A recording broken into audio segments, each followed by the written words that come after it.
The golden girl of UK television, Britain's sunflower, the girl next door who was a staple in British households live on the BBC. No one expected she would become the center of a murder mystery that has lasted nearly 2 decades.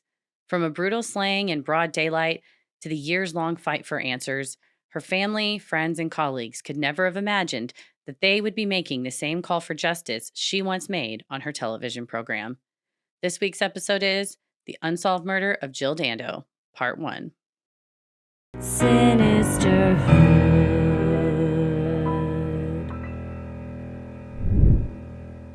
Well, you discovered this on a flight I say discovered. It's a very famous case, but it came into our sphere of, we can't know everything all the time, but because you were watching it on a flight and you're like, you got to watch this. Yeah, I don't remember where we were going on tour, but I downloaded it before the plane and usually I fall asleep as soon as the flight takes off, but I was riveted. And it's the Netflix docuseries. It's 3 parts, Who Killed Jill Dando. And I had never heard of the case. And I was so surprised because she was so beloved and famous and just such a shining star. But I imagine if we lived over in Britain, that perhaps we would have. But I was just taken with it. And I was like, we gotta cover this because it is such a wild case. And when cases that are so high profile like this still remain unsolved, I like Hamish says, it's in the very beginning. Something in the very beginning has been missed of the investigation. And if you got to go back to that. And I really believe the answer lies there. Yeah, and it's one of those where there's a 3-part Netflix docuseries, but that's not the only source of information. There is so much information. I mean, there's 20 plus years of articles, deep dives, coverage, other documentaries, videos on YouTube that people have made themselves.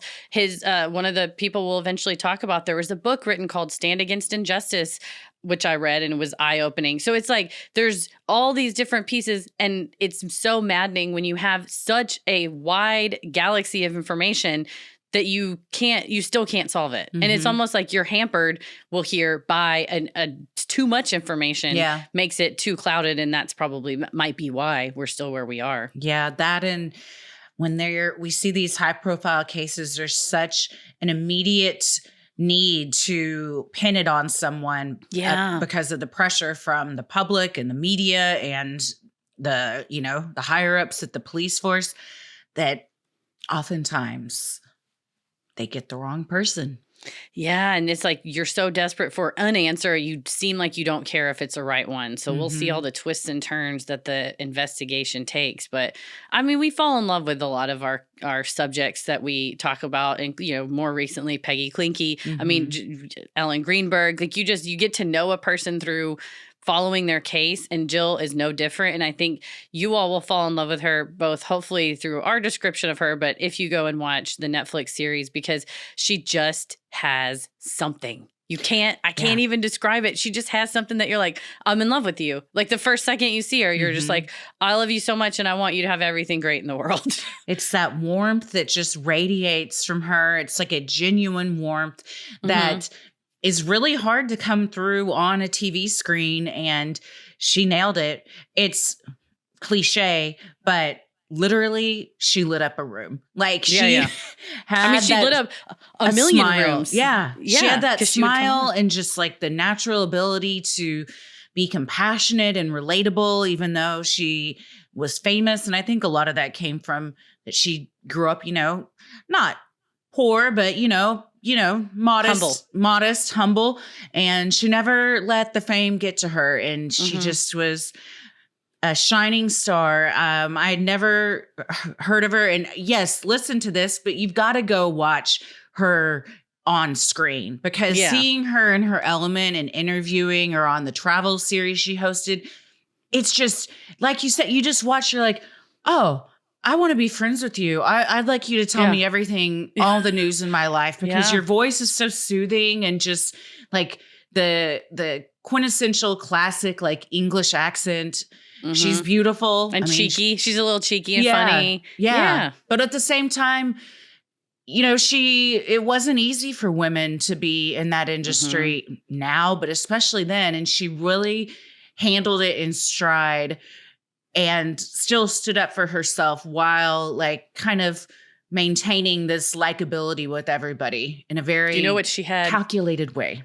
Yeah, she had grace. You don't want too much grace or you'll fall over. But she had just enough, it was She had just a lot of graceful grace, yeah. and funny and like could recover from things even when she got hit with some misogynistic questions or faced with some pushback because she was a woman in the industry of being like, nope, I'll just be doing my job now. Thank you. So I hope I do the very few quotes we have from her, though. I hope I do her justice. Yeah, so go watch anything you can get your hands on of her. If you're from the UK, I'm sure that you're familiar with her, and we're just now catching up. So that's on us. But it's going to be a two-parter because this is a wild story. Unsolved mystery and wrongful conviction. So we'll cover it all. Yes. Well, I'm Christy. I'm Heather. And let's get into it. Jill Wendy Dando was born on November 9th, 1961, to parents Jack, a journalist, and Winifred in Weston-super-Mare, Somerset, England. She had one sibling, her brother, Nigel, who was 9 years her senior. Born with a heart defect, Jill was often sick as a child. At only 8 years old, she underwent necessary life-saving surgery. The pioneering surgery was risky. Indeed, Jill was one of the first patients at the time to survive the operation, according to University College London's official website. Jill's health improved greatly, and she quickly caught up in her studies at school, even being voted head girl at her sixth form college. Having grown up with a journalist's father, Jill's interest in reporting the news and current events blossomed at an early age. In a later interview, she told the host, "Television in some way had always fascinated me from the year dot. I think I was about 8 years old and I'd have my 4 library tickets and go down to the library every week and get books about television."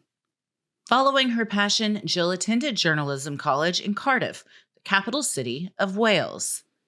And it seemed like they just had a happy little family, trips on the beach. Nigel's like sand in our sandwiches. And that was just like part of it. And, your kid sisters kind of wanting to follow in your footsteps.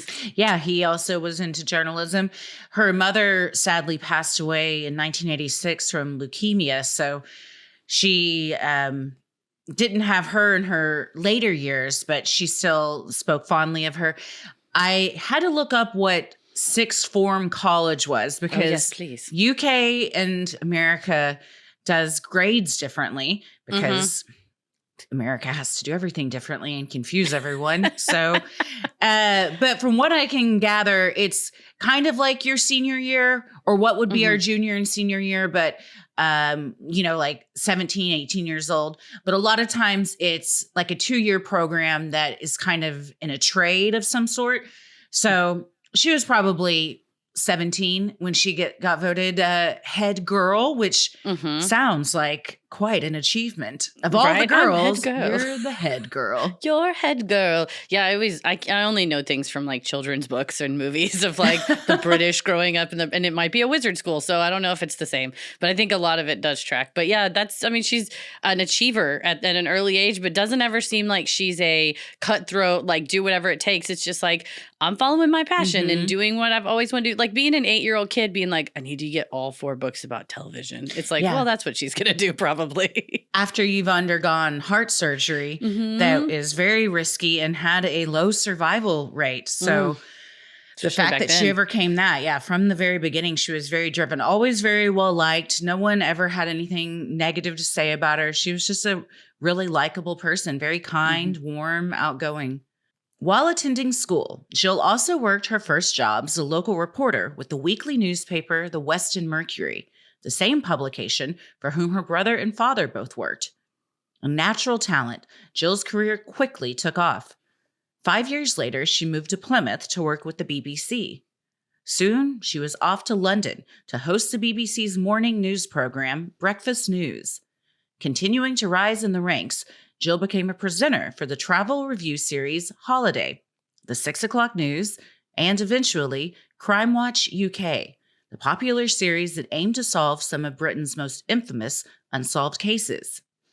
And she was really humble because just working the local newspaper, it's like, I'm just doing my best. But to have her brother go, I think you should try. You shoot bigger, aim higher. You can do Mm-hmm. this. Having the support of her family to go, I'm going to go for it. And you see how far she goes. I mean, you go from a small town newspaper, I don't know how small town, but smaller than London and the BBC, all the way up to being like one of the most watched evening Mm-hmm. programs that people like. It's like Unsolved Mysteries for us, like, or America's Most Wanted. We're like, I can't miss Crime Watch. I got to see what Jill Dateline. and Nick. Yeah, Yeah, yeah. Dateline. Yeah. 2020. Yeah, it was very sweet that her brother was so supportive because sometimes when you're in the same field as your sibling, you might feel a bit competitive, but he was just like, what are you doing here? You got to get out Mhm. of here. You're destined for things greater than this, and was always just very encouraging. And he, to this day, is one of her biggest supporters. Yeah. The fondness with which he speaks, because he tries to keep kind Mhm. of a very British journalist, like serious demeanor, but you can just tell the sparkle when he talks about his sister. Yeah, for sure. Described as highly driven, outgoing, generous, and humble, Jill Dando was the nation's darling, telling one interviewer, I'm one of those people who what you see is what you get. known as, The golden girl of British television. she had earned the reputation for always remaining cool under pressure while still maintaining the warmth to genuinely connect with those on the other side of the television. Her then agent, John Roseman, told producers for the Netflix docuseries, Who Killed Jill Dando? When you're doing the news, you have to be the person that was watching that they think you're speaking just to them. You've been invited into their living room. Jill had that skill. And you can see it, man, on the camera. Yeah. Yeah, that news anchors have a very grueling, tough job. I follow a couple on TikTok that will Mm-hmm. kind of just film themselves under the desk as they're going live and preparing. Their day starts so early. They are in charge of doing most things themselves, like hair, makeup, all of that stuff, getting themselves dressed. We all get ourselves dressed, but like wardrobe and stuff like Yeah, that. you don't have like a team. Like we think, oh, you're on Mhm. TV, so there's obviously like a team around you. And Yeah. it's like, no, there's a mirror over there. Yeah. Did you bring your makeup bag? And Yeah. you're like, oh, okay, I guess I'll do it myself. But that whole like being on, but without being on in a false way of like Mhm. it wasn't that she was like, oh, hey, it's the news, whatever. She was precise. She was polished, but it was done in a way that you're like, oh, that's stomachable. I can take that. I trust you. She was, Yeah. and someone described her as having ego without superiority. And I was like, Oh, I that's like a very excellent way to put that, because she did exude confidence and Mhm. class, but never did she come across as full of herself. No, and she went on for the BBC holiday show. She like would go to these amazing places, and it always seemed like she was like, "Oh, isn't this wild? Like, I wish Yeah. you were here with me." She talked when there's a clip where she's has a butler come in, and she's like, "It's like being burgled in reverse. Like they bring you stuff here. Like, oh, it makes you feel like you're sitting next to her on the couch, and not like I'm enjoying these lavish vacations. I bet you wish you were here. It makes you feel like you were there with her, and watching her too. Like it was when Princess Diana was killed, going around and interviewing people on the Mhm. street, and they said she loved that, and like interviewing kids, like, what did the princess mean to you, and hearing their genuine reactions. You can see her eyes well up, like not a person who was like, well, I'm the reporter and you're the subject, so stay over there. It was like, we're collectively grieving this thing. Tell me how you're feeling. Yeah, she was very relatable, very warm. From 1999 to 2000, Jill was involved in all of the major BBC events. Twice, she was awarded the Television and Radio Industries Club, or TRIC, for BBC Personality of the Year. She had met the love of her life, physician Alan Farthing, in 1997, and the two became engaged in 1999. She was excited about her upcoming wedding, had a tremendously successful career, and was adored by millions. No one could have suspected the tragedy that would soon unfold. Just briefly about Alan Farthing. He was the gynecologist who looked at the Queen. So I believe that's a he's the high level. gynecologist that still looks at Kate Middleton. See, he's up there. He is. That's who you want. Somebody who's so good. They can look at professional. They are that professional and can be that trusted, honestly. Yeah. Like that's a huge honor. It's not just like, oh yeah, I'm just a doctor up the street. I mean, any doctor is impressive, but a doctor who's taking a peek down the old tunnel, the channel. the Queen's Channel. It's like the Queen's Channel. That's an impressive guy. I was trying to think of the Buckingham Palace. Down the old hallway of Buckingham Palace there. Yeah, he's gone on to do tremendous things. In fact, I think he's working on studies on cervical cancer and how it's incredible. Yeah, he's doing all right for himself. For sure. But you can see it's like a power couple, like a beautiful TV presenter, a handsome doctor. They're super in love. The videos of them together, they're very cute and flirty. I mean, like you would want to be with your fiance, but it's just one of those moments where you're like, I'm winning all the awards. The sky is the limit. I'm going to get married. This is perfect. Life is perfect. Yeah. On the last day of her life, April 26, 1999, Jill was headed back to her home in Fulham in southwest London. She had spent the night with her fiancé, Alan Farthing, at his house in Chiswick, needed to run home to put paper in her fax machine. Most nights, Jill spent at Alan's house. She rarely stayed back at her flat, and even more rarely slept there. But on this morning, her agent, John Roseman, had been trying to send her something. The machine was returning an error, so Jill left Alan's place in her car around 10:05 a.m., to buy some paper and retrieve her documents. Around 10:03 a.m., the postman delivering mail to Jill's empty flat noticed that he was being watched by a dark-haired man wearing a suit standing on the other side of the street. The postman described the man as looking like he thought someone was going to receive mail, according to the BBC. 2 minutes later, a traffic warden on Jill's street began writing down the license plate number of a blue Range Rover illegally parked. The driver protested, so the traffic warden erased the number. 5 minutes later at 10:10, the Range Rover followed a woman walking down Gowan Avenue. The woman noted that the driver was a man with dark hair wearing a suit. So there's at least two guys, one standing and one in a Range Rover also. Way to be like, don't give me a ticket. And the traffic warden's like, all right, I'll stop writing. And you're like, man, no, you should still write it. I write down license plates in my neighborhood all the time. You could still keep it, but just not give a ticket. But I mean, at the time, hindsight's 2020. It's a very well-to-do area. So the fact that everybody's in a suit seems odd. I mean, if I saw all my neighbors walking around in suits, I'd be like, what is happening? Is it the Twilight Zone? Like, why is everybody in a suit? Men in Black. But, this isn't also like, we don't live in a walkable city where people walk to and from their jobs. But here, everyone's dressed very nice. It is a well-to-do area. So Range Rovers weren't uncommon. But, the standing stood out. In investigating, it was some similarities started to take place.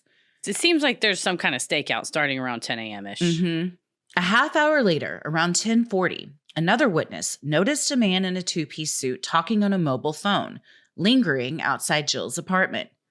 Jill, meanwhile, was still at the retailers nearby, shopping for paper and ink for her fax machine, as shown on CCTV footage. At 11 a.m., a blue Range Rover was again spotted parked near the area driven by a dark-haired man in a suit. Between 11 and 11:30, one neighbor noted a dark-haired man in a suit walking down Gowan Avenue, while another spotted him lingering between parked vehicles near Jill's home. Yeah, so it sounds like one of them is out standing in between cars and or in front of her flat, kind of monitoring it, which to me, for a place that she never slept at, indicates that they perhaps knew that she was on her way from Alan's house, which the detour from Alan's house to her house wasn't an hour's drive, but her detour to get paper, they might not have known that. And so they were like, it's like they were lying in wait, ready for her, whoever they are, that enough that the neighbors were like, there's just a guy waiting between two cars. And also, good job, neighbors, for being nosy. I love a nosy neighbor. If these people were in fact sus and related to this, then it did seem like they were lying in wait. Around 11:30 a.m., Jill pulled her blue BMW convertible up to the curb in front of her home. Her next-door neighbor later testified that he recognized the beep of her car lock as it was the same type of car that his wife drove. Moments later, that neighbor heard a short scream. An assailant had followed Jill up to her doorstep, knocked her to the ground, put a 9mm short automatic pistol up to her left temple, and fired a single shot. Although her neighbor heard a scream, neither he nor anyone in the area heard a gunshot. Around that same time, another neighbor saw a man running away from Jill's flat. She described him as having thick black hair and wearing a waxed jacket. 4 other witnesses saw a man running from Gowan Avenue toward a nearby park. He was not wearing a waxed jacket, so police later explained he may have been a lookout. Several witnesses saw a man in a pinstripe blue suit standing at the nearby corner of Gowan and Munster Road in a state of agitation around 11:40 to 11:43 a.m. He was sweating profusely and looking suspiciously at other people nearby. The witnesses described him as slightly foreign in appearance, with marks on the bridge of his nose as if he had been wearing glasses. The blue Range Rover was captured by CCTV a few moments later at 11:52 a.m., speeding away with only the driver inside. So it's like it could be a lookout that ran one direction. The shooter is wearing, I had to look up a waxed jacket, which would be like a leather jacket, something shiny. Shiny, and kind then of, yeah. The Range Rover driver in the suit is speeding away, and that's caught on CCTV footage. Mhm. So, and then this person at the bus stop, which is not in a waxed jacket, so the person at the bus stop could be related or not. But the scream and then whoosh, people all running, 3 different people running away at the same time is certainly notable. Mm-hmm. Around 11:40 a.m., a passerby noticed Jill's body slumped over on her doorstep. The person called police and reported what she saw, saying, "It looks like there's somebody who's collapsed. Confidentially, it looks like Jill Dando." When the operator asked whether the victim's chest was rising and falling to indicate she was alive, the Good Samaritan began to cry and said, "She's got blood coming from her nose and her arms are blue. Oh my God, no, I don't think she's alive." First responders were dispatched to the area. They assessed Jill's condition and put her in an ambulance. She was taken to a nearby hospital, arriving at 12:30 p.m. Though efforts were made to save her life, she was pronounced dead at 1:03 p.m. She was 37 years old.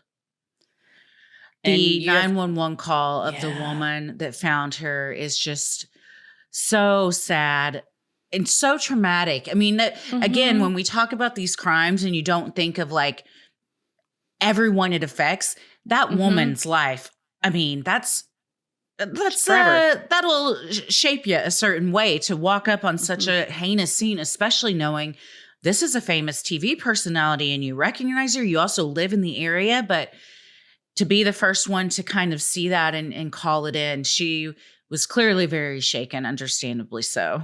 Yeah, and the first responders, they showed up, did what they could, but a close range gunshot to the side of the head she was probably dead pretty immediately, but they do what they can because they don't know at the time. And also that creates a little bit less of a blood spatter. So you might be unsure of what happened or how. It's just, you go into life-saving mode, which on the one hand is great, but on the other hand is very bad for the crime scene because they were just doing whatever they could. But that meant there was hands and boot prints and shoe prints and fibers and everything touching what is otherwise also a pretty clean crime scene if the person just grabbed her with their hand and just only contacted her with the gun and then walked off, whether they were wearing gloves or whatever.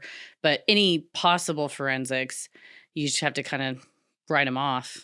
Yeah. Witnesses said none of the people they saw were wearing a mask or a glove, but from evidence, it looked like the assailant had gone up behind her, used their right arm to put around her neck and, do a chokehold that was incapacitating, took her to the ground, and then shot her on the left side. So he would have used his left hand to hold the gun. BBC newsreader and colleague of Jill, Jenny Bond, recalled to filmmakers for Netflix how the usually bustling and vibrant newsroom fell silent as word began to spread that one of their own had been brutally slain. Jenny was then tasked with delivering the difficult news on air. "Within the past few minutes, police have confirmed that the BBC television presenter Jill Dando has been stabbed to death outside her West London home. She died in the ambulance on her way to hospital. There are no more details at the moment." Later updates would correct that she had not been stabbed, but fatally shot. Because being shot is very rare in this area. So you hear there's an attack. She was killed on her doorstep. The assumption was, oh, she must have been stabbed on her doorstep. But what a steely personality, reserve, professionalism it takes to report the death of your friend. It's for not just Jenny, who had to do it on the air, but also just everybody in the newsroom. Even Hamish, the chief investigator that we'll get to, he was told there was a stabbing. And that's what he was expecting too, because unlike America, not everybody has a gun. In fact, most people, especially at this time, didn't have guns. Like you just couldn't get them. So it was very rare. But I also thought how interesting that the media reporting on one of their own still so quickly gets such a huge fact wrong. And that's usually how it happens. The media just picks it up and rolls with it. And then all of this false information starts getting pumped out there. I mean, they did correct themselves, but it's just, it's interesting how even with a case so close to them, like that kind of stuff happens. And we talk all the time about like the media will just report stuff, not really knowing if it's 100% or not. Right. Instead of saying she was killed, we're not sure on the cause of death. It was just, okay, we're going to go with it. So, and that's as we get through this and throughout part 2, for a victim who was such a ethical journalist who cared about she called it public service work of journalism, to watch how her case was then used and twisted and manipulated by the media.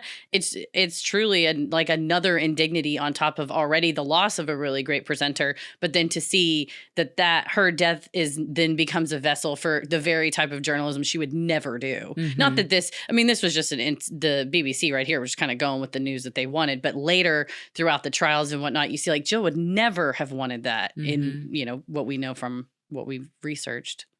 A journalist himself, Jill's brother Nigel was working at the Bristol Evening Post when he learned of his sister's murder from the reports that were pouring in. Immediately, Nigel rushed to be with their father, who was unsurprisingly devastated. While at his father's house, a reporter showed up that Nigel knew. Switching back into journalistic mode, Nigel granted the reporter a short interview. In it, he said the last time he had seen Jill was 2 to 3 weeks prior to her murder. The family had gathered for Easter Sunday. He said she was in good spirits and excited about her upcoming wedding. And to find out that your sister was killed from the many news stations you have on in the background and seeing her face pop up and the date that she was born and this year next to it is devastating. You just are like, I got to protect Dad.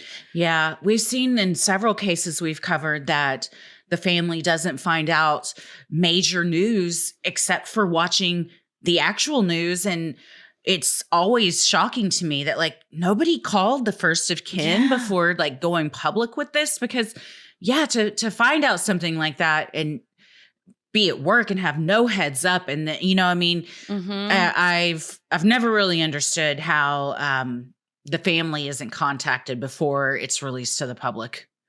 Yeah, the only thing I can think is if they called and told Alan, since that was her fiance, but still yet like you would think Dad, he brother, would have called them, immediate though. family. Yeah. So, or the news was just so hot at the time. It was spreading so fast that they wanted to get it out there and necessarily couldn't call them. But it is such a heartbreaking way to have to learn about it. And then to immediately within moments be like, I got to suck it up. I got to go and give him a statement. Like, I'm going to go out there. It's hard. But is it ethical to, even though the news is coming and we want to get it out there, should that be your priority, or should it be thinking about the family specifically because she is a TV personality and famous, like, and letting them know before you're trying to get a big headline?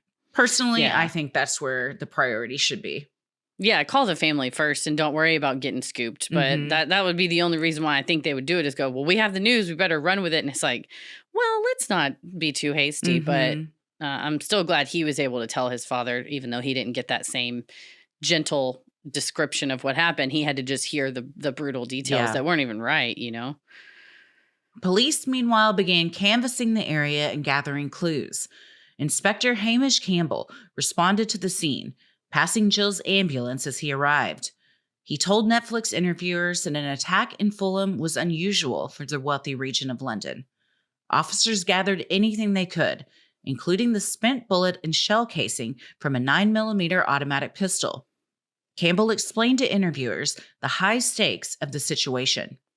It was immediately sort of unfathomable. The concept of any woman being shot in the head in London, let alone a celebrity, was rare in the extreme.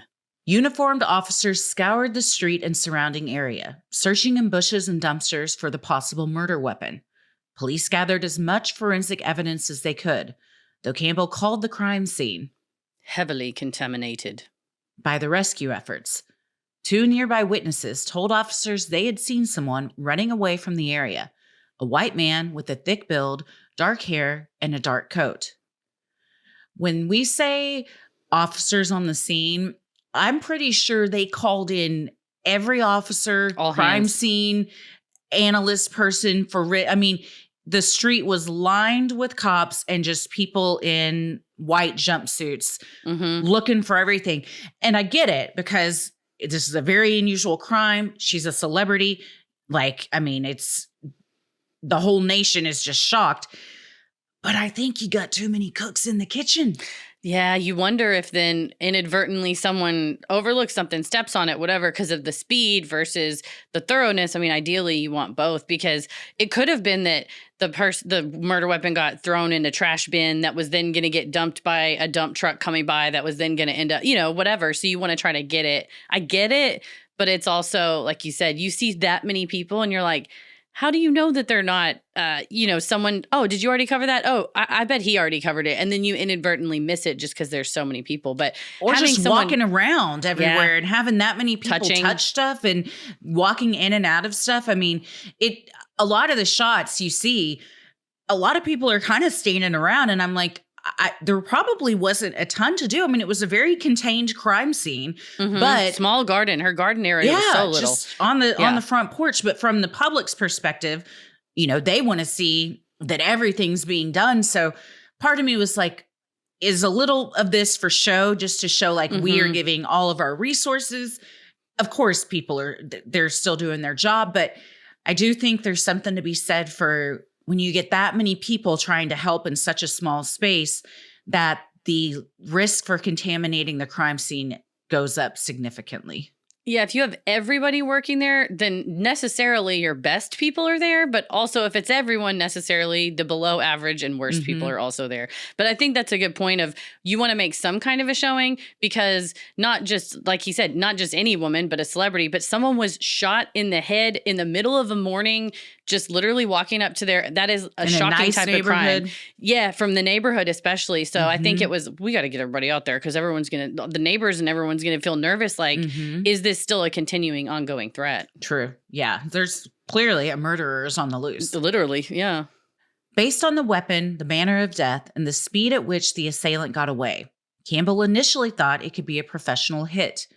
Given that witnesses were also describing 3 men, one driving a blue Range Rover, one running from the neighborhood, and a third walking briskly away from Jill's apartment, police were unsure whether they were looking for a single suspect or a coordinated assassination effort. Strange, too, was that no one heard a gunshot, though officers speculated there could have been a silencer used. Which they explain are not as prevalent as we're led to believe from the movies, especially in a country where guns in general are not prevalent. That would be somebody that shoots people for a living probably owns that, and not your average hunter or having a gun that was grandpa's gun that you inherited from the war or something like that. If you've got a 9mm and a silencer, it's because you use it and don't want anyone to know that you used it. Or if you're also a trained assassin, you know that putting the gun directly against the temple muffles the sound of the shot and also creates much less blowback. So there's not as much blood spatter. Again, that's something a professional could know. It's something that somebody that just researched a lot on how to do this could know too. And it seems like just the efforts of, but she's out of the car, and within seconds, he's got her by the arm, got her around the throat, got her on the ground, and has killed her, is very much a highly coordinated bam, bam, bam. Like they are either very practiced or they've done it before, but it takes skill, coordination, and speed. And I think at least intelligence insofar as what you're doing. So that I think they were not off base thinking this, could have been a professional that's done it before.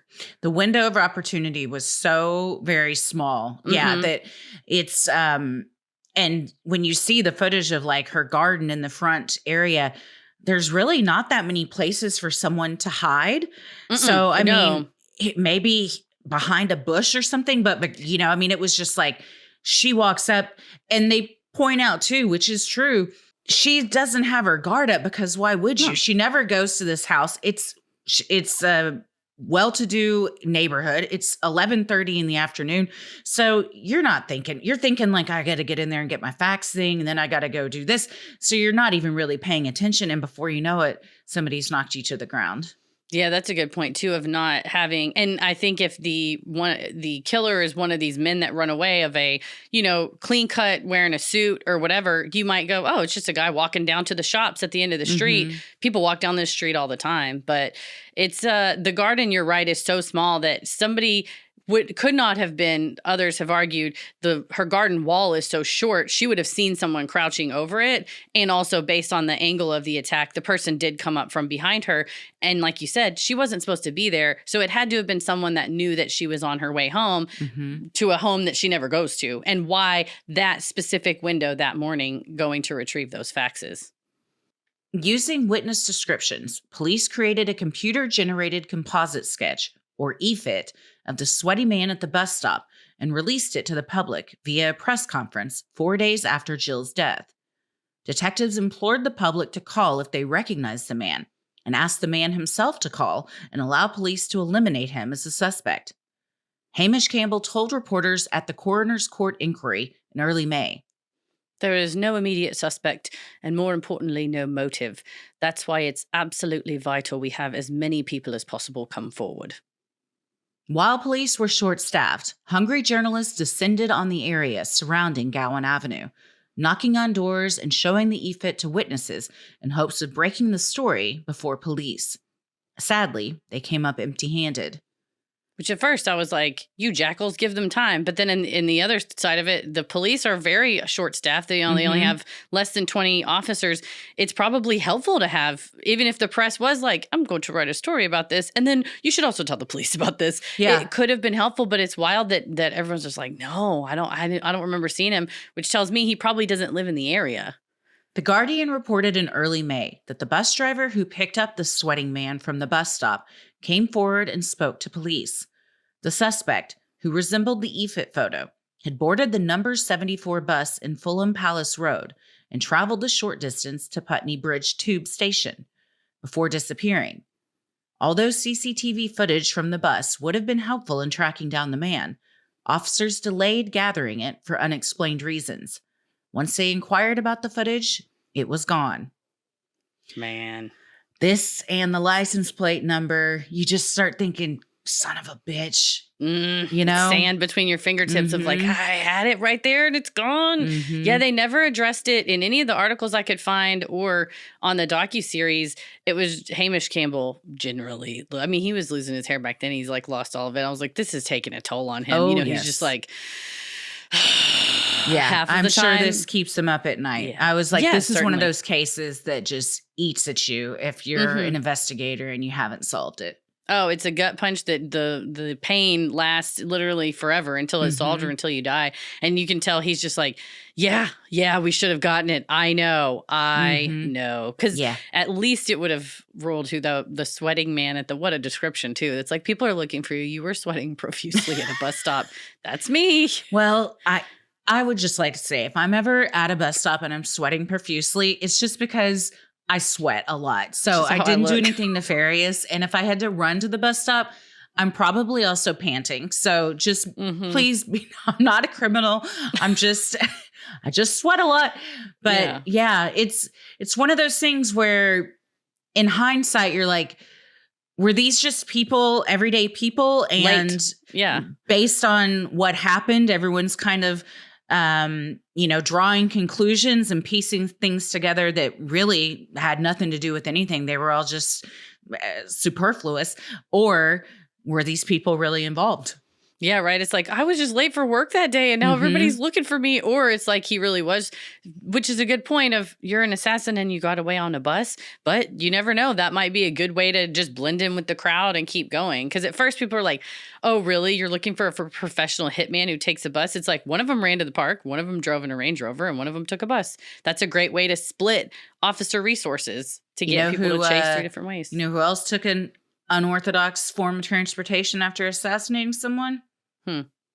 The hobos on the train after JFK the tramps. was shot. Yes, the 3 tramps. That's true. I say hobos, tramps, because that's what they called themselves. We all know that that's not what we refer to them nowadays. But yeah, it could be that they wanted to blend in. We'll get to more of the theories and stuff in the next episode of that goes into more of that. But it is a bummer that there was footage, even to just rule somebody out, and then it was lost. Oh, yeah. You want all the evidence you can, whether it's pertinent or not. It's so wild, too, when they do piece together the CCTV footage of really how you can track someone's every movement, which in this case, cool. Other times, like, Big Brother's always watching, but she stopped for gas. She goes into the gas station, gets gas. She goes to the place to get the paper and the fax machine. She stops and gets some fillets of fish that she's probably planning on cooking later that night. No idea that she's minutes away from her life ending. And they have everything pieced together basically until she pulls up to her house. Yeah, the timestamps like that. And now we have, that was 1999. She had a cell phone. We did not have the same triangulation that was as prevalent technology to now. You really, not only can they pinpoint exactly where you've been with the footage, but also with your phone if you've got it with you. But to just, like you said, she's just living her life and walking around. And between that and seeing the Range Rover speeding away too, they did have a significant amount of evidence from some CCTV footage. It's just this part was missing. So that could also be a reason why they missed it, because they were out getting all the stuff from the shops to see if she had been, because they were like, how did they know? Like we said, she never comes to this house. It was an anomaly that she was going to be there that morning. Surely she was followed from Alan's house to the shops and from the shops to home. But based on all the footage, she was not. It was the person who killed her was waiting for her at this apartment that she never went to. And I think that's a really big key piece. And the Range Rover, like when they say sped away, it sped away, like tilted to the side. It was taking the curve so fast. So if it wasn't involved, they were doing something. I mean, protesting about not winning a ticket, speeding away fast, like all of these things seem very sus. So even if they weren't involved in the crime, something was going on. But it seems like the Range Rover really had something to do with it. And Hamish said, like, we really focused a lot on that. We felt like that was a really key piece of evidence. And to your point of they had so much CCTV footage to go through, I think they said they had 430 hours of footage just for that short of time. For those couple of hours to go through, to comb through. So, I mean, with 16 people. Yeah. That's a lot. And you're just watching it. But he kept saying, I felt like whatever we were missing was in the very beginning of the investigation, like with that person writing down the ticket number or something. God, and she's just like, I'm going to do this guy a favor, having no idea, like later, the whole country is going to be like, you give him the ticket. Unless it's me, then don't give me the ticket. But you should have given him the ticket. And blue Range Rovers were a very popular car at the time. So it's not like, oh, it was this really special paint job and this really special, unique automobile. It was like a Ford Explorer in the 90s, just kind of everybody has one. So it's like, oh, we've just got 30,000 of those to go through. Like that's still a lot of license plates to go through. In late May, 5 weeks after the murder, the photo had made its rounds on TV and in papers. Police had a new lead when suddenly a man came forward. He claimed he was the man from the bus stop and resembled the face in the e-fit. James Shackleton, who gave himself the titles of Earl of Kensington, Duke of Salisbury, came forward to explain how he had been in the area gathering wood for coffins. Shackleton, who also called himself Lord Shackleton, despite having no clear royal ties, ran his family's undertaking business in West London. It's a bold move to go to the police and say, I was nearby gathering wood for my coffins. They're like, please come to the station. A character, to say the least. He later told the Sunday Mirror why he came forward. I was really sweaty and dressed in a suit. In the area near Gowan Avenue that day. Shackleton was no stranger to the law. He had been accused in 1986 of stabbing a man in the neck with a broken bottle, though was later cleared using DNA evidence. He'd been questioned over a stabbing of a woman in Wimbledon Common, and later a suspect in a string of killings targeting gay men. Police arrested Shackleton after he came forward and conducted a search of his flat and investigation into his life. Ain't that about a bitch? So they're like, just come forward so you can be eliminated. Arrest him immediately and such as things. It's like, oh no, what have I done? It's, but you're the one that went to the police. He also... Lord Duke of Salisbury, like, you know what you've done, buddy. And I think, too, they were kind of like, okay, she was famous. Probably a lot of strange people were fixated on her. This guy certainly fits the bill for strange. So let's go look into his apartment and see if he has like a Joe Davola style wall, like Elaine on Seinfeld, with like just obsessive photos of her. Yeah, he was huge too. I believe they described him as a, quote, giant of a man. He was like 6'4". I mean, just this towering undertaker. I mean, I don't want to, he doesn't look like Lurch necessarily, but he has Lurch vibes. Yeah. I mean, just kind of large but also creepy, kind of slow moving. Yeah. Just unsettling, and having a lot of, it's like he inserted himself into police investigations. Yes. Yeah. And they have footage of him in the docuseries of him making coffins in his garage. And studio, some of them workspace. are real little. And he's like, yeah, I was out gathering wood for my coffins. Like, I mean, I guess that's how you do it if you own your own coffin business. I didn't know we did them out of wood still. Maybe this was back then. I don't know. Yeah, certain ones maybe. But even if you are manufacturing coffins made of wood, would you not get them from like a dealer? Were you just in the park taking up pieces? That's the strange part to me. Spare 2x4s that were just left out, or it's it was strange. Definitely an odd duck, as Nancy would say. Mm-hmm. For 2 days in May of 1999, Shackleton was at police headquarters, later telling the Mirror, I was the police's #1 suspect. Hamish Campbell suspected a lone, obsessive man may have targeted Jill due to being in love with her. There was one issue. Shackleton was gay. He had no clear signs of being obsessed with Jill, and no evidence at all pointed to his involvement. After 2 days, he was released, telling reporters, They have a job to do. I don't bear them any grudges. The people I feel sorry for is my parents. Hamish told Netflix that, in retrospect, it was a poor choice to release the e-fit because it distracted the inquiry for many months. However, a former colleague marked Shackleton as a known liar, telling the Sunday Mirror at the time, James lives in a fantasy world. When I heard he'd been arrested for the Dando killing, I thought he was trying to get attention. Still, police held on to the possibility the killer could be an oddball loner similar to Shackleton. Which, for the police, you're like, this guy turned himself in, and he has nothing to do with it. I agree with this coworker. I really think he was just trying to insert himself in something, and then to say, well, I don't bear the police any grudges. You took up their time. Yeah. Knowing you, I mean, were you in the area gathering wood for the coffin dressed in a suit and sweating? I guess so.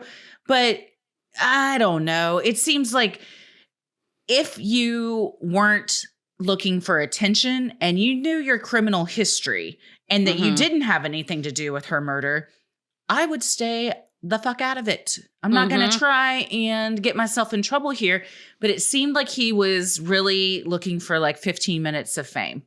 Yeah, and because there's no CCTV footage, nobody can say for sure that that was him. He sort of looks like the Ephit because it's a Hmm. brown-haired guy with kind of a crooked nose. But then also, as they talk about in the series, human being, and not talk about in the series, as we talk about in other episodes, human beings' description of people is not always accurate. And Mm-mm. then this was then put through a computer generator to kind of composite all different suspect or witness descriptions into this like fake person that doesn't exist. So he sort of resembled it.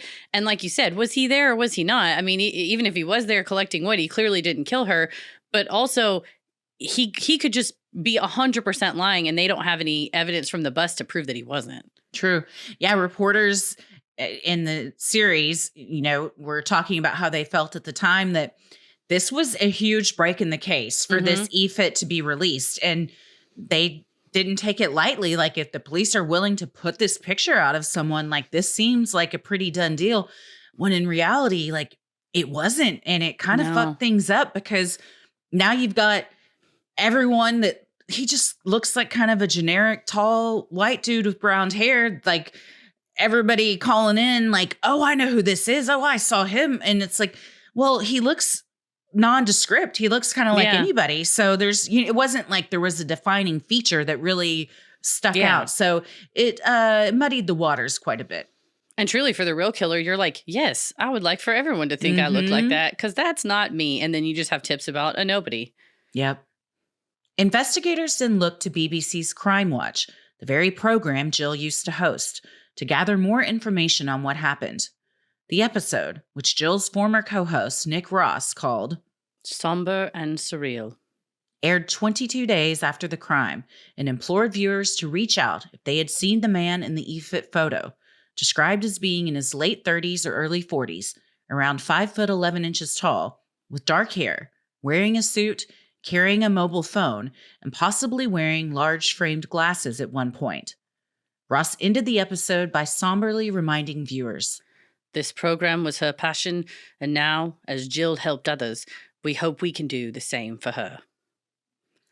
the Wow. irony of this was her passion and she really felt like she was helping people. I mean, Mm-hmm. in a second, we're going to talk about one of her former bosses slash romantic partners that when she got this opportunity, he was like, I don't like it. I don't think you should be doing it because Mm-hmm. You're inserting yourself. yeah. And, I mean, you're helping people be put away in jail, much like, Mhm. Robert Stack or, Yeah.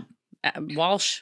yes. Yeah. Like, I mean, who knows who goes after them or how many threats they get because Mhm. that's their whole job is to help the public put these criminals behind bars. Right. But she saw it as a public service, her duty Mhm. that she was helping because they did. It was effective. When they would do episodes, she's like, moments later, hundreds of tips would pour in. And oftentimes that's the one key thing that Mhm. like, that is what unlocks the case is just you're like, oh my gosh, I did see a blue Range Rover. Anyway, the license plate was blah, blah, blah. I don't know if it's helpful. And you're like, that was so helpful. Yeah. Yeah. I mean, back then, you wouldn't have had cell phone cameras, so it would have been hard to get something like that, but somebody could have known something. It was a very much like America's Most Wanted and Unsolved Mysteries. Those shows really do help. I mean, you get Mhm. millions of eyes on it that wouldn't have otherwise seen it. And the reach is far and wide of people that you can help versus just like going around knocking door to door. Right. Because you never know if somebody was in town on vacation or they moved or whatever. Mhm. And getting and those tips, they helped, but it also maybe put a target on her back. On May 21st, 1999, Jill was laid to rest in her hometown of Weston-super-Mare. Thousands of grieving fans and admirers lined the streets as the convoy of limousines made their way to the church.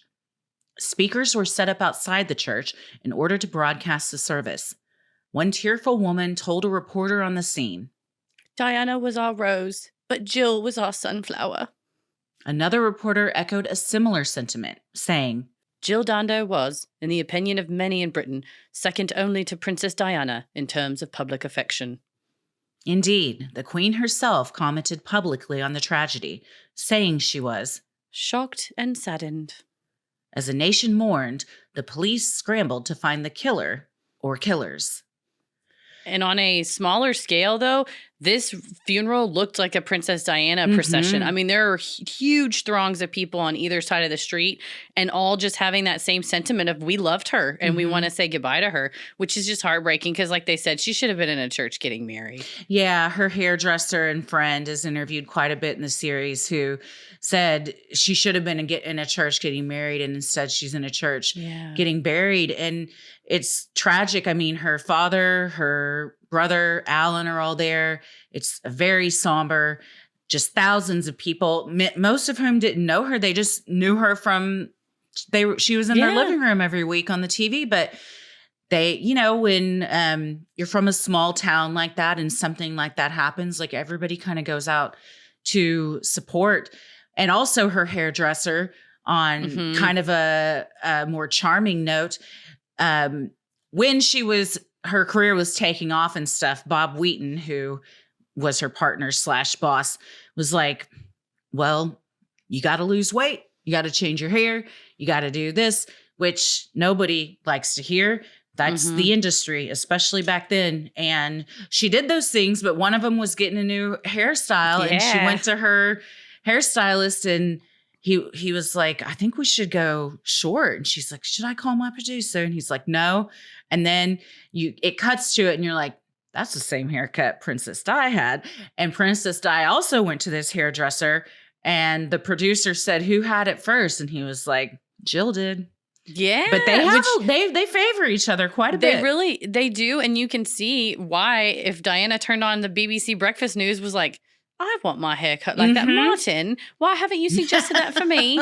Like Jill looks beautiful. And it's Mhm. true. But they do favor each other, Mhm. especially with that very cosmopolitan late 90s fire haircut. Like Yeah. you said, you never want to hear that. But she was a little bit more, kind of looked more small town, had like a little bit longer of a haircut that was almost a little curlier. And that like sleek, short Mhm. cut really became her signature look, that then became on a more global scale Diana's signature look. And you look back and go, oh, Jill Dando was so influential that she Mhm. influenced one of the most influential people in the whole world. Truly one of the original influencers.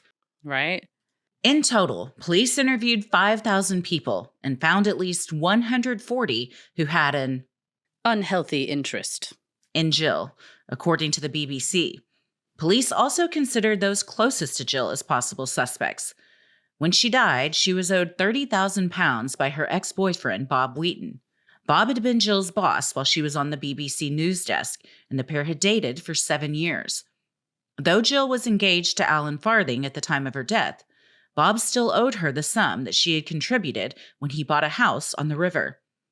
Officers interviewed Bob and determined he was financially solvent, meaning he had no need to kill Jill to have the amount forgiven. The sum was given to him freely by the woman he had shared a life with and was not a motive for murder. You can certainly see how police would want to look into that, Sure. though, especially as she's already engaged to someone else. And it's like, you kind of have this loose end that's still tied up, but And he's Hamish, like, I had plenty of money. yeah, he was like, I went over and showed them right there my bank account on the computer and that I had plenty of money. I mean, granted, he is being interviewed in what I assume is his home, which is beautiful. And I'm sure Very he does nice. very well for himself. Yeah. But Hamish kept saying, like, there was no motive. Like he said, if we could determine what the motive was, we would be able to figure this case out. Well, Mhm. money is a huge motive in so many crimes. So it makes total sense to look into that, especially given, they had broken up in like 96, 97, shortly after she had started dating Alan. So Yeah. the relationship, while ended on amicable terms, like Mhm. wasn't that old. Yeah, true. And you think, oh, okay, well, if you're with someone else, why is this amount outstanding? And honestly, I think they were both just really wealthy. And it was like, oh, yes, whenever. It's like, well, no big deal. Like, and Yeah. Bob even said she gave them amount not just as a gift, but because they were in a long-term relationship. And it's like, we're going to share this place together. Mhm. You don't necessarily, if you have an amicable breakup between professionals, be like, well, I want my 30 G's back Yeah. now. And if you can afford it, it's kind of like a proper thing to be like, oh, when you get around to it. So Yeah. I can see how on the surface it seems sus, but when you dig into it, it was just like, you're just engaged or not engaged. You're in a long-term relationship and you buy real estate together. That's not unreasonable. Yeah, I think when they're both wealthy, and it would look tacky to like immediately ask for it. And also, I think she was above that. But They did. I mean, from what I read, they broke up on good terms, and it was just because they both had really demanding work schedules. But you're still in the same industry. I don't think you want to cause a rift with somebody that you're No. going to have to work with, quite regularly by something And that really isn't that big of a deal.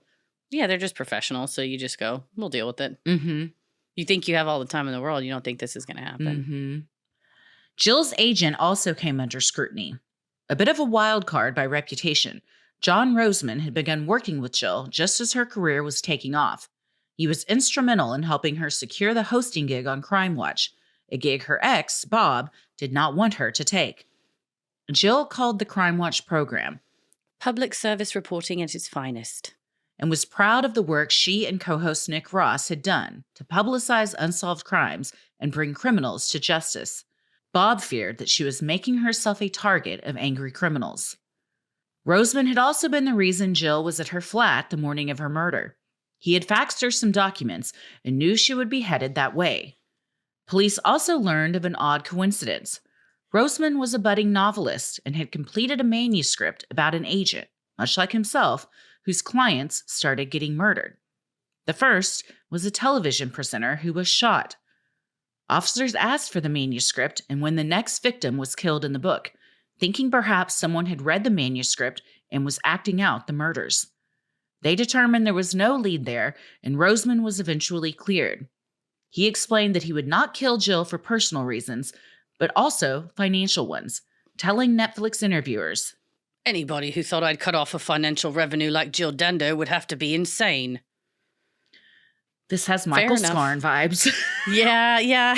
He wrote out, I'm not no shade to any budding novelist. That's very sweet that he wrote it about himself. But how fucking eerie, though, that the first crime, and that he's like, I thought I was in a dream when police are like, when will the second murder happen? He's like, I don't know. I'm not part of this. Yeah. Ain't embarrassing they all read your novel. It's a bad look that you're like, oh, also, I have wrote this novel. Yes, Anyways, indeed. Yeah, it looks bad. It looks real sus, but I much like we just said, money is a huge motivator. He was her inverse motive. Yeah, she was his cash cow. So I would be very stupid of him to eliminate that. Yeah, for sure. I think he was genuinely fond of her. Yeah. And I think she liked working with him, and the descriptions of him, like we said, he was a live wire. Everyone's like, Roseman's crazy. He's weird. He's a crazy guy. But I think he's just like a really intense, representative, which is what you want. But yeah, he's not going to lose all that money, which is, he says it kind of like jokingly, but you can tell he really is shaken up about this. Several times he has to pause and collect himself. It's interesting because their personalities seemed polar opposite, but sometimes, like Paula Abdul and MC Scat Cat. I thought it was Scat Cat, but then you're like, for a no second, way. I was like, surely it wasn't Scat Cat. Oh, it was, and he was very into that. But it was. They don't talk about it, but he was. But opposites attract, I suppose. Jill's fiancé, Alan Farthing, was ruled out as well. The couple was happily looking forward to their wedding. He had no motive, and he had an alibi the day of her death. With these initial suspects ruled out, police turned to the next possible motive: revenge. Jill had recently made a plea for viewers to donate to Kosovo refugees. The Balkan War in the former Yugoslavia was raging on. On April 23, 1999, just days before her murder, NATO forces bombed a television station, killing several Serbian journalists. Jill had been killed on the 26th. The next day, the BBC newsroom where she worked received a disturbing phone call. It was untraceable, and the male voice claimed to be Serbian. His message was clear. Your Prime Minister Blair butchered 17 innocent young people. He butchered, we butchered back. The first one you had yesterday. Even with this new information, police were limited in what they could investigate. They requested information from higher authorities on possible Serbian connections in London. Without more information, they couldn't determine whether it was an official hit by the Serbian government, an execution by a terrorist cell, or just an angry individual who felt he was seeking justice. Her agent, John Roseman, had received a frightening letter in the days before her death from someone claiming to be a Serb. The man was threatening Jill after she made the plea to help refugees in Kosovo. Roseman passed that along to police and also told interviewers that his office received many nasty letters addressed to Jill, mostly from so-called perverts. And yeah, Rosamund's like, we'd have to filter her mail because of what she would get. But this is significant, I think, the call and the letter. Yes, I think that it could be, again, someone wanting to take credit for something. It could be that they wanted credit where credit was due. Yeah, and I wonder because Hamish Campbell throughout his interviews are like, we looked into it, it wasn't it. It just wasn't that. It wasn't that. And I wonder if from higher authorities, they're like, we're not going to consider that because, or we know who it is and we don't want to discuss it because of national security concerns. So go ahead, keep spinning your wheels, but we're not going to give you any more information. That would be a really difficult thing, is if there were some geopolitical connection that would implicate larger like diplomatic issues, that you have the local police kind of trying to figure out who it is. Do you have then people higher up that are like, you don't need to look into that. It's okay. Yeah, there's a journalist that's interviewed in the docuseries. It's like that it kind of just dried up. They didn't really mention it much more after that, but there wasn't really an explanation of like, oh, we looked into it and discounted it because of XYZ. Yeah, we traced the phone call and it was another Lord Shackleton type who's kind of like, just saw the news and wanted to make it about himself or make it, more dramatic or whatever. It's just interesting that both of them were like, oh, well, it wasn't that. Mm-hmm. Indeed, her position as a host put her in the sights of obsessive fans. In addition to packages, she had also seen suspicious people around her flat. Her Crime Watch co-host, Nick Ross, told interviewers in archival footage that she had been annoyed by a person who was stalking her. The police also began checking into viewers who may have been fixated on Jill, or those who she had put away through her work on Crime Watch. After the episode of Crime Watch aired, hundreds of tips poured in. The blue Range Rover spotted on CCTV footage was of particular interest.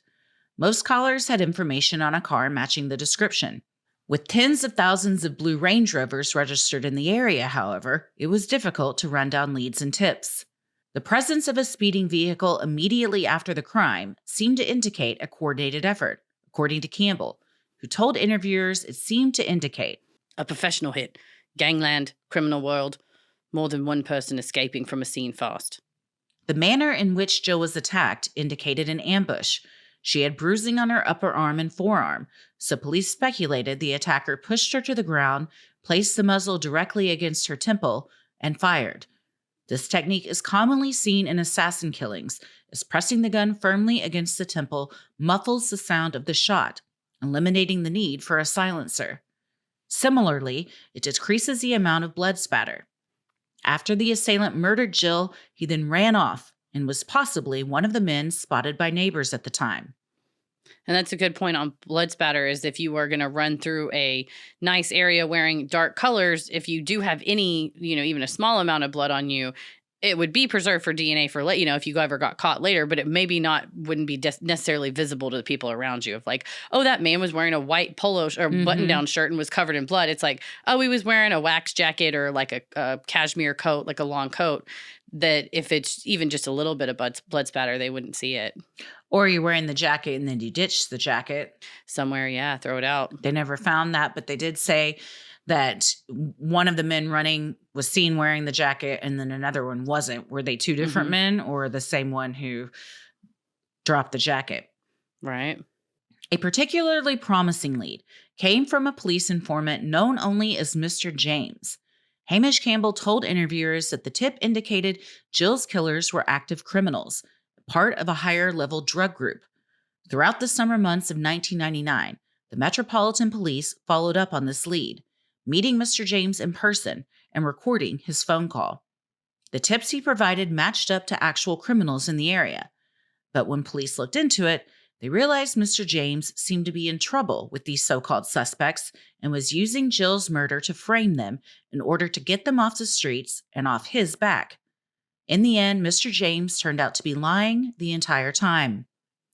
Which it's another situation where focus is pulled to this person and other leads are drying up. Yeah, time and resources is dedicated to something that's going to go nowhere when you already have a small staff, and then the real leads you should be chasing down just keep getting further and further away.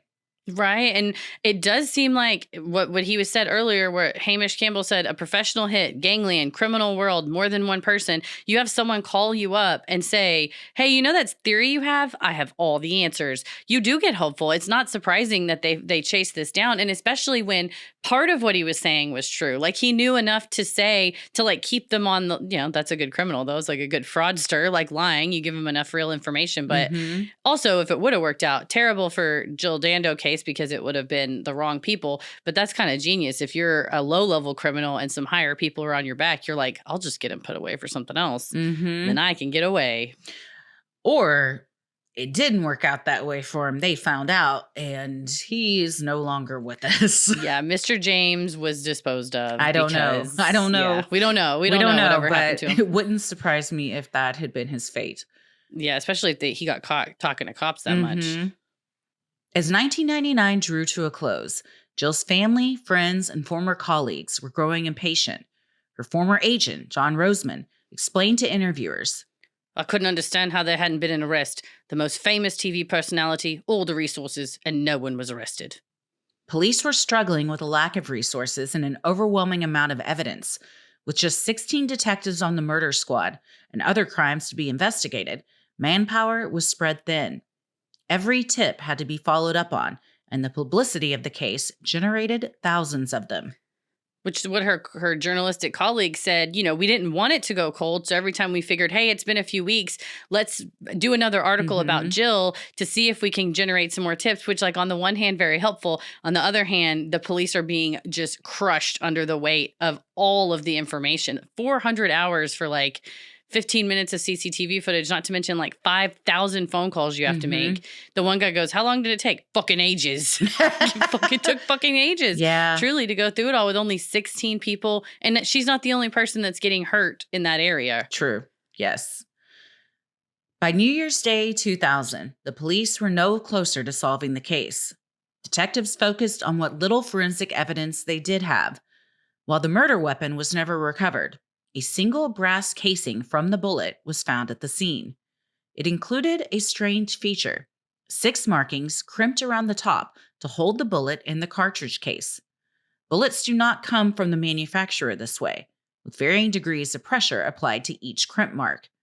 These anomalies led police to ascertain the bullet was homemade. So if I understand this correctly, it would like from a factory, it would be like crunch and that would just be one crunch to hold the bullet in. This was like someone took a tool and crimped it individually. And so that's how they could tell, okay, this wasn't machine made. This was like someone putting it into the shell casing. From what I understood, the theory would be that someone tampered essentially with the gunpowder inside of it. Or perhaps like removing some of it to make the shot even quieter. Oh, okay. I wasn't sure if it was like a blank and they were trying to add gunpowder, like it would be a starting pistol and it was a gun, a bullet that would normally not actually fire, and they were trying to make Yeah, a fake, they said that one. Also the gun, because guns aren't easily accessible over there, it could have been a gun that like wasn't intended for that type of bullet, or even like a homemade gun. And so the bullet had to be kind of tweaked in a homemade fashion to work. There's a lot of theories around that. But what's interesting is I don't think a professional assassin is going to leave a bullet casing at the scene. That's a good point. Unless it's a ruse, but I don't think that's their style. Or you leave a homemade bullet casing at the scene because it can't be tracked, because it can't be like, these bullets were sold from this manufacturer from this store in London. It was like, oh, I'll use a homemade bullet and they'll never be able to find me. But why wouldn't you just pick it up? I mean, it was, I don't know. It was right there. You got to run. I think you got to run. Well, you might have to find it. If you want to shoot her and turn and leave. The photographs of it was very close to her. Yeah, like right there on by the front door. So I don't know. It seemed like it would have been easy to spot. And if you're a trained assassin, it seems like cleanup is probably on your to-do list. Yeah, you want to like leave no trace. Yeah. Campbell also had his detectives turn back to earlier leads and reinvestigate any that had been ruled out, which took months. By April 2000, a year on from Jill's death, they had zeroed in on a series of calls received just days after the murder. A woman working at a benefits office reported a strange request from one of their clients 2 days after the murder. He had come back and asked what time he had been there on the day of Jill's death, almost as if he were attempting to establish an alibi. A taxi driver came forward with the same description of a man who had used his taxi the day of Jill's murder and 2 days later asked him to confirm when they were together, something the taxi driver found strange. Police finally had a suspect, similar to James Shackleton. This man could also be described as an oddball loner. His name was Barry George. So what do we think about this first part? Yeah, so far it's really it shows you that too much information can almost be as bad, if not worse, than not enough information or no information at all. And a beloved person like this, I'm sure every person that called in after that Crime Watch thing that thought they saw something really thought they were helping. You know, they thought they were doing something that could be helpful. But you've got these 16 people on the murder squad going, I have to sleep at some point. I cannot keep going through this over and over again. But I think you're right as far as the right answer was probably there within the first few days. And for Campbell to go, we're going back to the start. Just go back and look at the tips we got in the first 5 days. And just those are the ones we're going to focus on is probably for the best. People's recollections are cleaner then. Stuff hasn't been destroyed or deleted or whatever. So I don't blame the woman from the benefits office or the taxi driver calling in because that is weird. You have a horrible murder happening in the area and a person who was in your office at that day at that time going, I was here, right? You can confirm I was here. I wasn't on Gowan Avenue, right? And you're like, yeah, okay. Why are you calling or why are you asking? So I get it why they called that in. Yeah, see something, say something. I think everybody wanted to help. It was, I mean, the female journalists said at the time they were very fearful. They were already in a misogynistic, male-dominated industry, and now they're like, one of our own was just brutally slain during broad daylight. You know, they were on edge. The residents of the town were on edge because there was a killer or killers on the loose. If it was connected to politically motivated or, with the Serbians, there's a whole other mess that you got to get into with that of what are we dealing with terrorists now? There was just so much unknown and so much fear that they were just scrambling for answers. And I think in that scramble, they overlooked some key things that perhaps would have solved it because obviously by the title of this, it hasn't been solved. And many people, including Hamish, have said I don't think this one's going to get solved. Short of a deathbed confession, I don't think anybody is going to come forward with something if the person or persons who did it are even still alive. Yeah, that's a good point this many years on. But it's especially difficult given the lack of clear motive. It wasn't like she was secretly investigating this whole big thing, which some people had tried to say. But a good point that another person made was if there was some secret investigation that she was conducting with someone else and that investigation caused her to die, wouldn't you think the other people would go ahead and release the information? You know, she's doing an expose on the prime minister or something in the She was doing an expose on a pedophile ring. Yeah. And so some people thought that maybe, people found out about that and it'd come after her or, a criminal that she helped put away or the family of a criminal she helped put away or something. Colleagues or associates. The motive was just, there was no motive. So it was all just speculation. And then when you start speculating motives, you can come up with a million of them. Yeah, the sky's the limit of your imagination of well, it must have been this Crime Watch episode that aired this day, this time. And I think it's the confusing part is from the phone calls to the station saying we did that. And like you said, that could just be convenience. She was killed already by somebody completely unrelated to political purposes, but you jump in and say, oh, we did that to take credit for it. Or even the letter not saying I'm going to come and kill you, but oh, I can't believe you said you made that appeal. I hate you. That's very different than, and I'm the one that did it. But if John Roseman, her agent's getting stacks and stacks of letters of not just I'm pissed at you because you put my brother away or you put me away, but I love you and we're going to be together. You and I are going to get together and we're going to get married. And you hear, well, I'll be off for Crime Watch for a while because I'm getting married. So I'll be on my honeymoon. Thank you. It'd be like, I thought we were in love, Jill. That putting yourself out there as not just an announcer, but a beloved, like they said, you felt like she was in your home with you.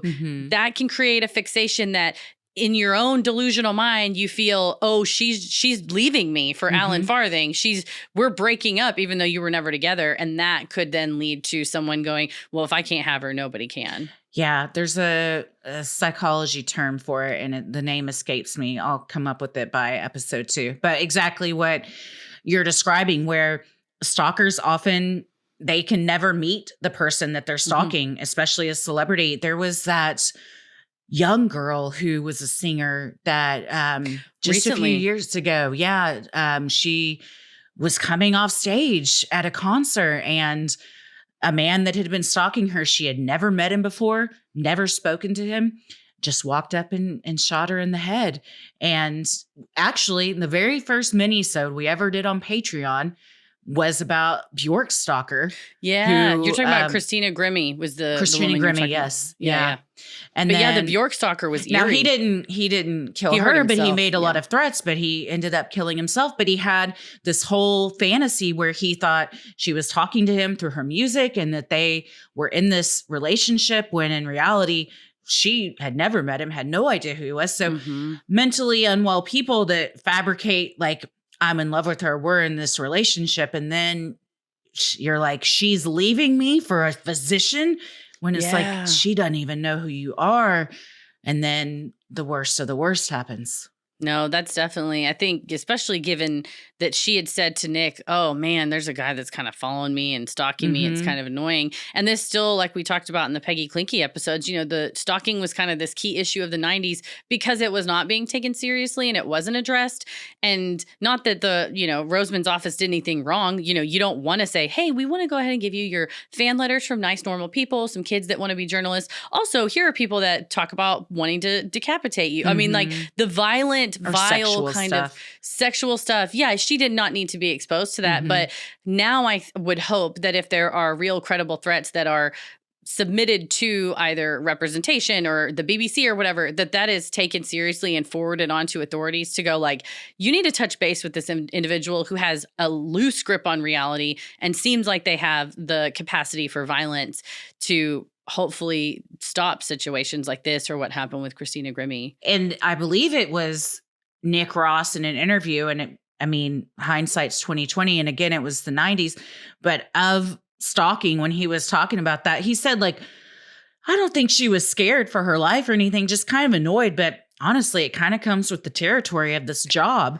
And it's like, okay, sir, it's easy for you as a man to say that. But, as a very attractive woman who is the light of so many people's lives here, I don't think it hits the same for her. But she, it was no secret that people were stalking her. At what degree, that's not as known, but many think that that is what happened, that it was a stalker that just happened to be there. But again, that begs the question of, how would he have known she was there unless she really was being followed and they were just really good at it and the cops didn't pick it up on the CCTV footage? Yeah, or somehow her voicemail being hacked or her fax machine or something where, those weren't super secure back then, voicemails. I read in the Stand Against Injustice book, some people tangential to the case were being followed by the press, the news of the world. That was a famous scandal, that they were listening to people's voicemails to find out where they were and like tracking their phones illegally and things like that. So it could have been that her voicemail happened to have been hacked, or her fax machine had been somehow compromised, that they go like, oh, well, she'll be here sometime this morning because she got a fax. And then you just think about, like, now we could get an email. Like, you wouldn't have even had to go there. And just how the circumstances of the times created a perfect storm for this to happen to her, where otherwise, now we would take stalking threats seriously. Now, perhaps she wouldn't just be so flippant of, people knowing where she lived and being really, it's sad because you should be able to be free in your neighborhood. But watching the CCTV footage, this woman was 0% snobby, was not like, don't speak to me anywhere. No. Like she's just shopping in the store, no security. like buying. Just no walking security, around. nothing. It'd be like if you saw one of us shopping. Like she just looked like a regular customer. If you didn't know who she was, you wouldn't know she was a celebrity. And there's no airs, no bodyguard or security or anybody with her. No, and it's sad that you think, oh, well, just because I chose this profession as journalism, I'm going to now have to have a bodyguard or security or whatever. But unfortunately, it sounds like at least at the time there was awareness of someone trying to follow her into the studio. Like maybe we should have a fence up around the studio. You can't, your car can go park in a secure location. And it's sad that you have to have that security, but understanding that it is becoming, became something necessary. But just in the 90s, that just wasn't the thought process. It was getting there. It was becoming more of an issue, but it just was not like you said, it was like, it's so annoying. Someone's following me. It's not, I think I need to report this. I think I'm going to call it in. But it's just a sign of the times, unfortunately. It is. Well, in the next episode, we will talk about Barry George. And that is a whole tale in and of itself. Barry George, and then other theories as to what may have happened. Because there's quite a few. And some that we haven't even touched on that make some sense.